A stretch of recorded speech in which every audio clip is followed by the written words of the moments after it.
Good morning, good afternoon, good evening. It's your man Coke Boy, and welcome back to the Good Living Podcast. Today, we're going to talk about therapizing yourself.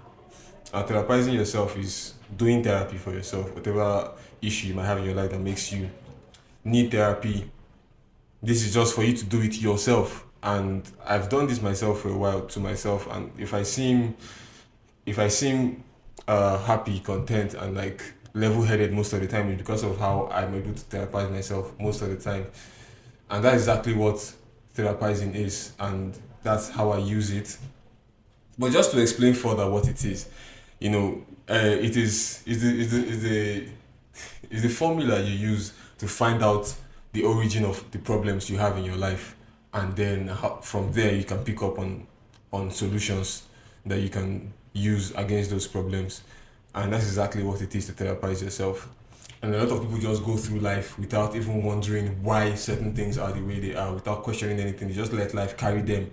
And I don't want that to be me. And I also don't want that to be you, which is why this episode exists in the first place. There are a few steps, there's a few things that you need to do, things that you have to note if you want to start therapizing yourself. And the first thing is to be honest with yourself. To be honest with yourself, a lot of people don't think that they can lie to themselves. A lot of people don't think that they're living in any form of delusion whatsoever. But that in itself could be a delusion in the first place.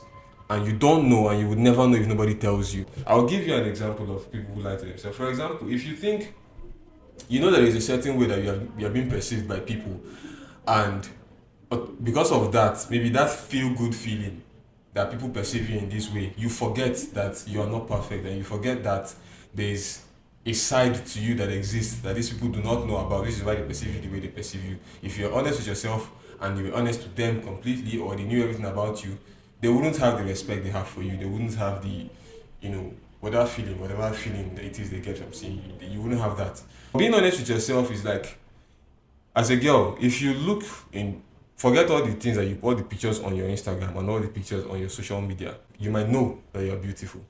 But when you are about to take your bath, between you and your mirror, when you take off your clothes and you look in the mirror and you turn sideways and you see, people who know me are going to start laughing. But yeah, but you see your true shape. That's God, and you recognize that that is who you are. So, but if you're able to actually know and recognize within yourself that, oh, I understand that everybody, when they see me walk past, they think I'm hot, but in front of this mirror, I can see that my breast is not perfect, my body is not perfect. Probably the only thing you have going for you is your bum bum. Men too, the same thing. There are places where and things that you would have done in your life at the age that you are right now that you've not done, and you might pretend that okay, it's okay to come, but you know that that you could have done better with it, especially with the opportunities that have come and that you have squandered. You know that you should have done better with your life. So that's what being honest with yourself is. That's the baseline for therapizing yourself in the first place. Is understanding those impurities that you have. If you are brought down to your raw state, what are the impurities? The second thing is one principle of life that I call fuck or be fucked. I don't know, I couldn't think of a better way to name it. But my brother is looking at me. Okay, but be fucked is uh in life, it's either you do or it gets done to you. That's what I mean by fuck or be fucked. I'm going to digress a little bit. There is this thing that women know that they have. They have the power to their way out of every situation. Whatever it is, just think of any, not obviously not everybody is going to take sex as payment for anything, but they know that they can play that card at least, right? So be it in school, you want to get good grades, they can sell your body for good grades. They want to get a car. If you sell your body to the right person, you get a car. If you want a new house and you don't have enough money to pay for the house, the agent or the seller or whatever, you can complete your payment with cryptocurrency and it will be accepted. Like there's nothing. If you're begging for your life and just think about anything. So that being said, men don't realize that they have this power until they go to prison, and this prison is where I got this from. So in prison, there is always the fear of being raped. As a guy, you get in prison, rape happens. Like you get abused sexually. Okay, disclaimer here: I've never been to prison, but now from movies and interaction with people, I know this happens. Right? Everybody knows that people get raped in prison. And in prison, if you are not a homosexual, you have to establish yourself as someone that they cannot mess with. You understand? And they cannot rape at least. And so, for you not to be violated, I believe that when push comes to shove, and when there's a decision to be made, you have to violate somebody. I'm not saying that. I'm not understand what I'm saying figuratively, not literally, right? So, if you're in prison, would you rather be the person that is scared to bend down and pick up the soap, or you want to be the person that people are scared of picking up soap around you? Not necessarily because you're a rapist, but because they know if you have to do one thing, you will bend them over instead of you bending them. So, is let me just direct it to life, right? In life, if you're not doing something, if you're not acting, somebody will use you as a prop for their own action. So is you have to act or they will use you in activity. That's why in life you see people who go through life doing the thing that they want to do. And then there's also people who are doing the things that people want them to do and then they get paid for, and they get paid for it. And I'm not saying that that is bad. Whatever gives you satisfaction in life, I think that is what you should go for.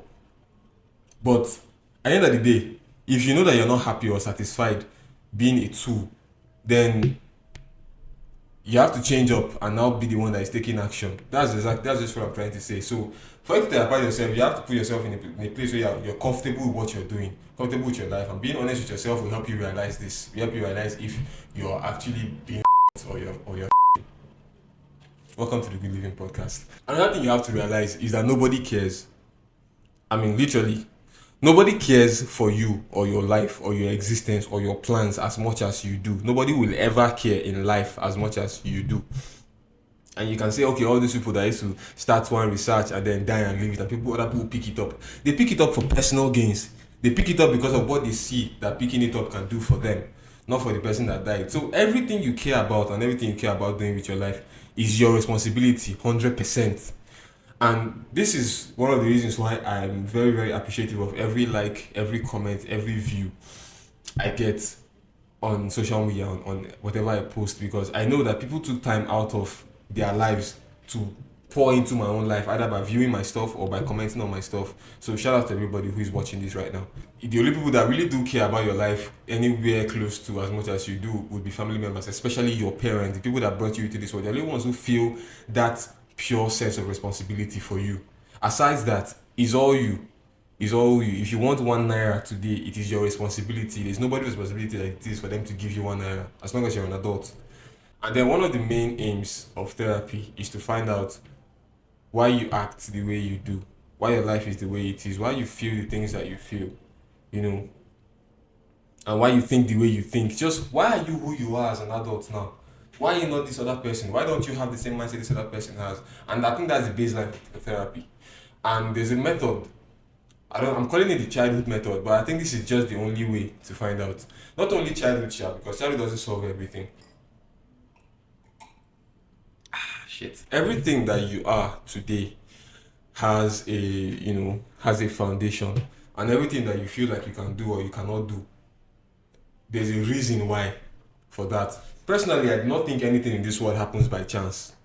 And I'm not saying everything is a conspiracy theory, right? I'm just saying there is a formula for every outcome. There is a roadmap for every destination. Everything that you are right now is a destination. And there was a certain set of activities, occurrences, events that led you to the way of life you have now, or the thinking or the worldview that you have now. And you have to find if there's a problem with you that you cannot solve, you have to find a way to trace how you got there.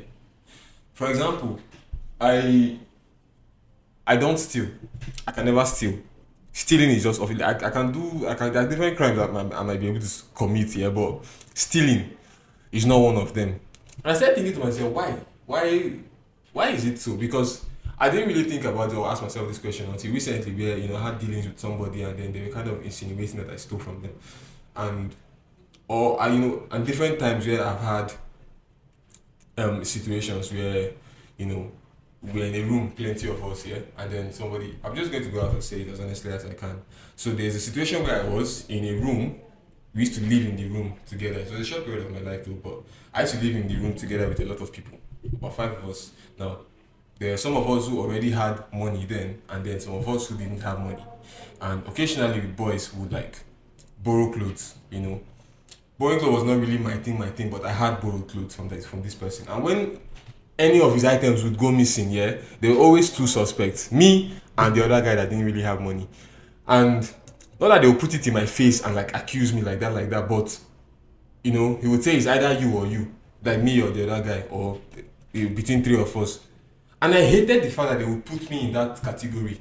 I hated it. Like, I was not even seeing the fact that, you're the one that is not as buoyant as these other people. So when it comes to motive, you probably have a reason to have taken that shirt or to have taken that phone or whatever it is that will be missing. And me myself, I was just always so upset. Why is it so? Why are you blaming me?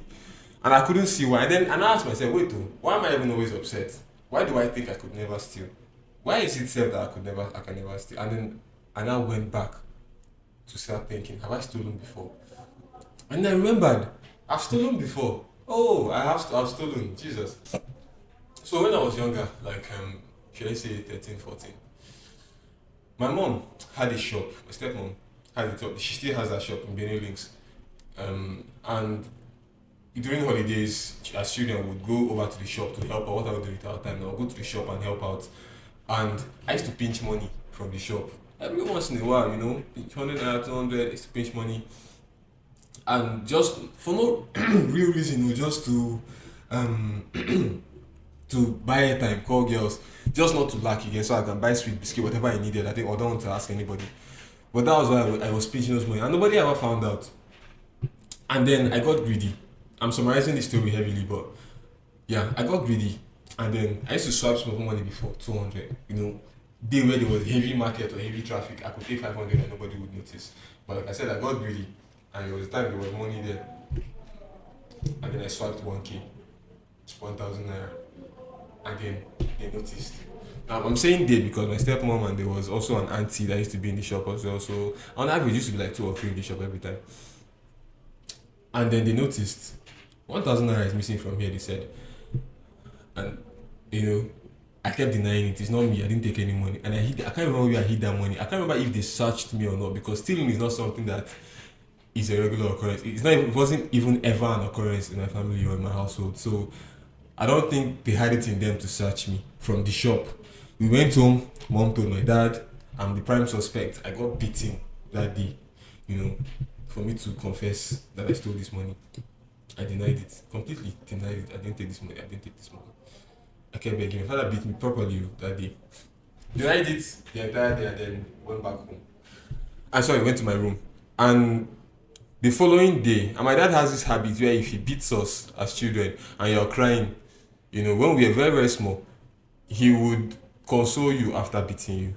It was almost a shorty. Like once he has beat you, if you cry close to him, he will console you. Tell you, sorry, stop crying. Now you don't do that stuff. If you do this will happen. Try to explain to you why he beat you, but telling you not to cry too much. So, and I didn't really understand that, but now I'm understanding that it's just that love that parents have for children is so deep that they can't even bear to see you go through pain, even if that pain is a necessary pain. So, the next day, my dad came and apologized to me for beating me, but and it was a short apology, and he went back to the job, and I felt bad. I felt, very terrible. And just shortly after he went to his own room, I followed him with the 1k because I just thought to myself, all this whole thing, this uncertainty in my household, there's complete trust, 100% trust between every member of the household. It's unreal. It's when I went out to the outer world that I realized that people are actually fucked too. But in my house, it's 100% trust even till today. So I said, all this headache, all this uncertainty, this money has lost. Nobody actually knows where the money went, and everybody is quiet. There's too much. There's like this heavy weight. There's this dampness in the household that for this nonsense 1,000, it's just too much. So I went to my father's room with the money, and I showed him, and I told him it was me. I was just too scared to admit it when he was beating me because I thought he would kill me. But it was me that stole the money, and then I gave him. And he didn't beat me. He just, he was disappointed obviously, but he treated me with love and just sent me on my way. And I didn't have to apologize to the whole family or anything, but everybody eventually knew, my sister, my brother, my stepmom, everybody. And how did he deal with that situation?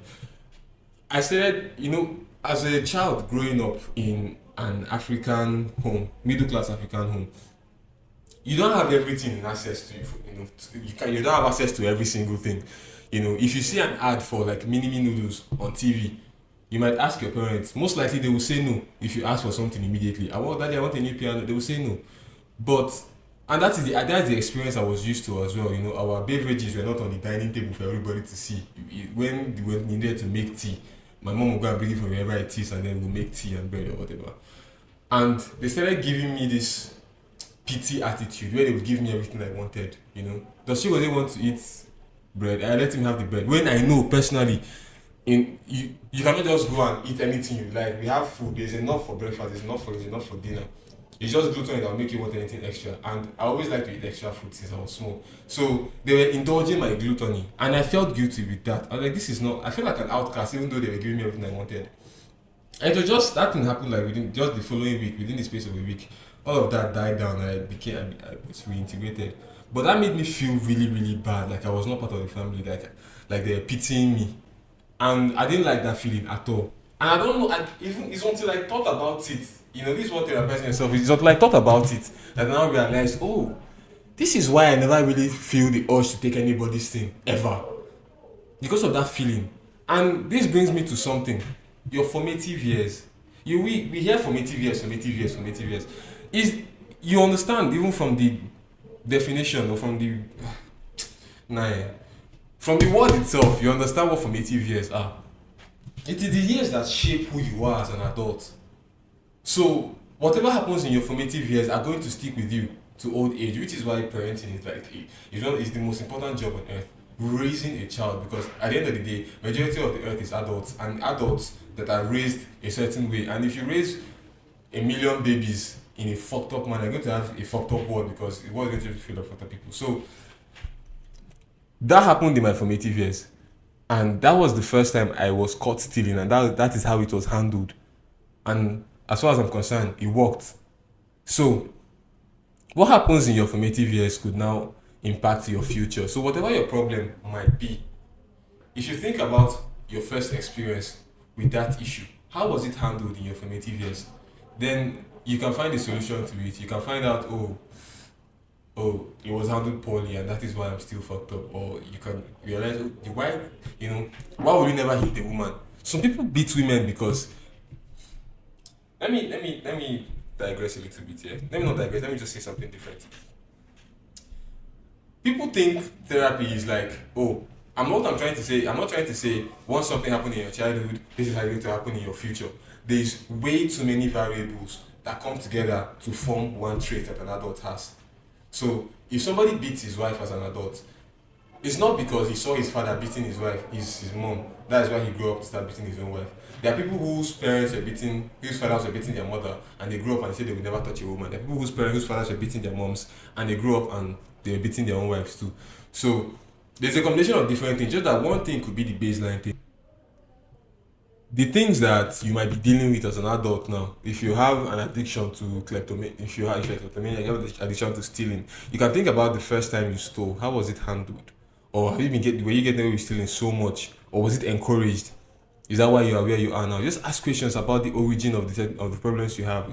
There are different issues that adults are dealing with today. It could be your alcoholism. If you're addicted to alcohol, is that your father used to drink a lot, or he told you it was a normal thing, so you grew up believing alcohol was just like water until you met other people and then you realize, oh shit, I'm fucked up. You know? So the different things, and if you therapize yourself, then you can find a way to start bringing up solutions, coming up with solutions, because everything in your life, everything about your life is you to solve it. Because the universe is not going to make your life your sole responsibility if it did not put in you.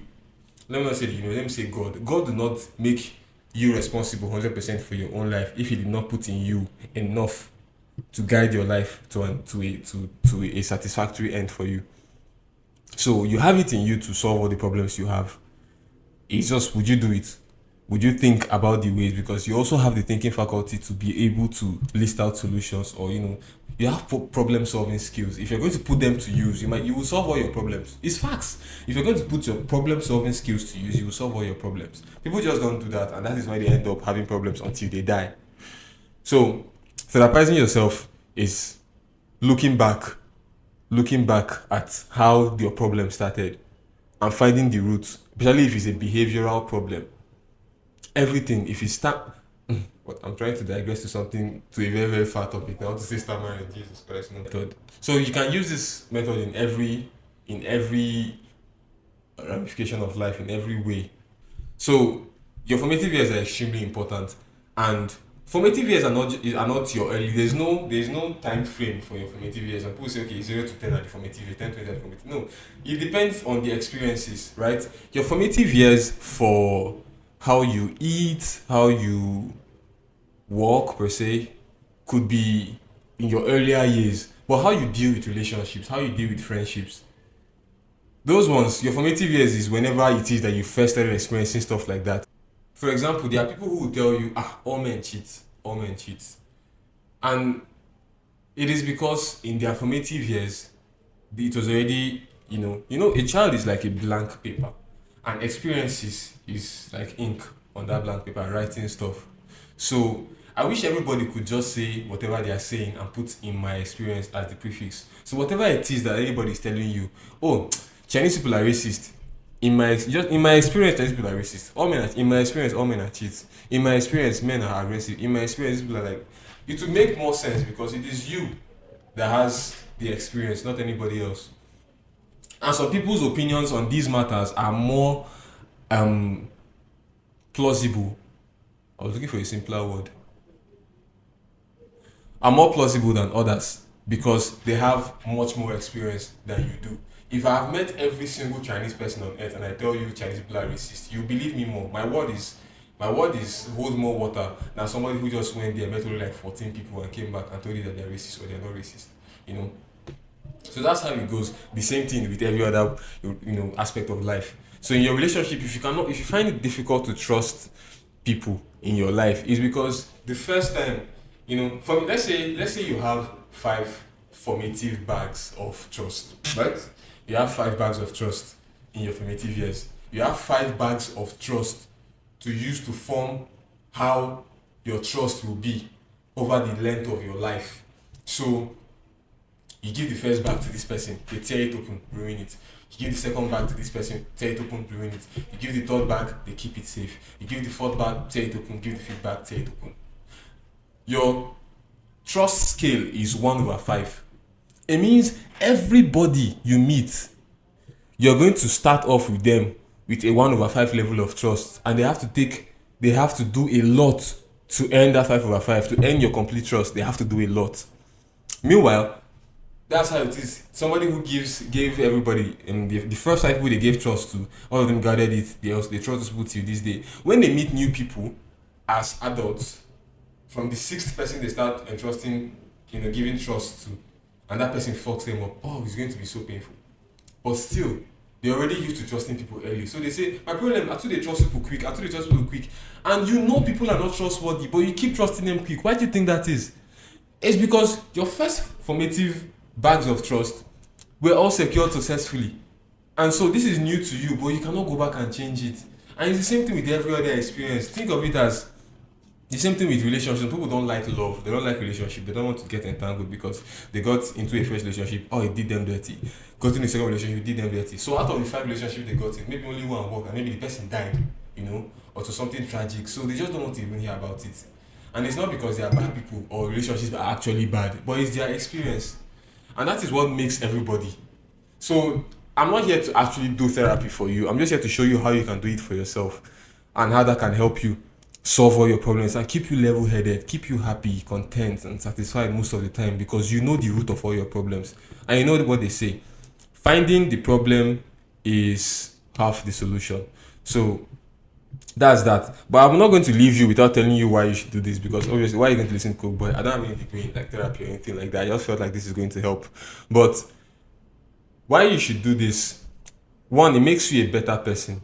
If you understand, your level of self-awareness, you don't understand how attractive self-awareness is. When somebody is self-aware, like, they know the thing that you're thinking about them, some obvious things about them that you might be thinking, but they know it. So they even joke about it before you can use it to shame them. Like, for example, I find myself talking a lot when I'm around people that I'm comfortable with. like talking like a lot, which is why I do this. See me, I've been talking for almost 30 minutes. So when you do that much talking, I'm aware that I do that much talking and I rant and I tend to talk a lot. So before you tell me, if I catch myself talking and say I'm doing this thing again where I talk so much, and other people will be like, no, don't worry, I'm enjoying it. I don't believe them, but at least I'm aware. I'm aware of everything. I'm aware that I wanted to say something, but I'm not going to say that one. But I'm aware that I have an open teeth. I'm aware of all these things, and it keeps you self-aware. And if you're self-aware, people can't really. What can they hit you with? What can I hit you with? Okay, you're a girl, you have a big stomach. You come out and say, me with my big stomach. Nobody can shame me about your stomach if you already know it's big. And so you're doing it for yourself. For yourself, you're just going to live a better, more fulfilled, happier life, generally. And then for your children, and I know not everybody has children, but the reason I'm saying for your children is because, like I said, parenting and the formative years are what leads to whoever you are as an adult. And if you can fix yourself before having children, just imagine the level of skill, the high accuracy and precision you will use to shape your children into proper adults. If you already have all this information firsthand about yourself, about your DNA, about your tendencies, about the things you know that you are likely to pass on to your children, and you can now train them to maneuver those things even before it even gets to them. Somebody that you might have known when you were younger to be very, very aggressive and have very short temper, and you now see his child, and the child is so cool, so calm, and you live long enough to see this child grow into a young adult, and you see that he shows no traits of all the negative things that his father or his mother used to have, and you might wonder why. Is he the same father at all? It's just because that man, before he had that child, or while the child was still quite young, a baby or whatever, he was able to sort himself out, and then he trained that child impeccably. And that's how life just be. And before you know, the next generation, they are breeded fine. I mean, in an ideal world, this would work, but I guess we live where we live, so we have to make do with the world that we're in. So for your children, I mean, you have to do it for them. And then remember, people always go for therapy when they are depressed. Depression therapy. It never helps. It's because this thing, I know exactly what I want to say, but it's the words that are kind of failing me. What I'm trying to say is, it helps you not to be depressed. Okay, for example, if you're already depressed and I'm telling you therapize yourself, what do you do? It's what you should look for is satisfaction, and it helps you with satisfaction. Therapizing yourself helps you with satisfaction. It gives you satisfaction. And how does that happen? You know, if you know everything about yourself that there is to know, or you can genuinely say to yourself that you've tried your best to find out everything about yourself that you need to find out, you have satisfaction. It gives you satisfaction. You can argue me all you want, but if you've not tried it, you will not know. You have internal peace if you can pinpoint all your problems. Everything that I don't like about my life now, I know why. Everything about my life that is not the way I want it to be, I know why. All my failed relationships, all the issues I've had with different people, I know exactly why it happened. I mean, at least I know my faults in it, yeah? The other person might have greater faults in our falling out, but I know where I went wrong. And it's not even the time where I say, okay, no, let me give you a chance now. That's not what I'm saying. I mean, I know what I did, where I actually erred. Not sarcastically, like I gave you a chance, no. And that gives you satisfaction. But if you're depressed, I will tell you this. The thing that you would do, number one cure for depression is purpose. If you have purpose, you won't be depressed because you will have something to look forward to. You will have hope. And hope and purpose cures any form of depression whatsoever. And I know depression has causes. You might lose somebody so dear to you, somebody you've known all your life, like an identical to you, for example. That might throw you into depression. But I guarantee you, first of all, the dead person doesn't want you to be depressed. If they do, then they are, they don't. You shouldn't even be in the first place. Everybody that wants you to be depressed doesn't like you. So the dead person doesn't want you to be depressed. That's one reason why you should get up. And then you need purpose in your life, because now this person dying has showed you that life could be taken at any moment without any warning, and it means that you should do more with your life, find the purpose, and also have hope that you can be more than you are right now before your own time comes. I mean, if you really put your mind to it, there's a lot of things you can do to escape all these negative emotions, and that's where it happens. So, like, I would say this: The number one best feeling in the world is not happiness, it's satisfaction. And satisfaction is not contentment, but if you're satisfied, if you're truly satisfied, I guarantee you, happiness doesn't even come close. Happiness is always fleeting. You can have satisfaction for a long period of time. You can have satisfaction from when you're 25 until you die. But you cannot have happiness that entire time. You're not a madman. Nobody's going to be happy for 10 years straight. There will be bad days, but even in your bad days, if you have satisfaction, you're fine. Deep down, you're fine. Nothing is eating you from the inside. I just hope that this has helped. Remember to like, remember to subscribe, check out our other content. You're going to be getting more from me. Uh, and yeah, the rag is for sale. I'll catch you later. Peace.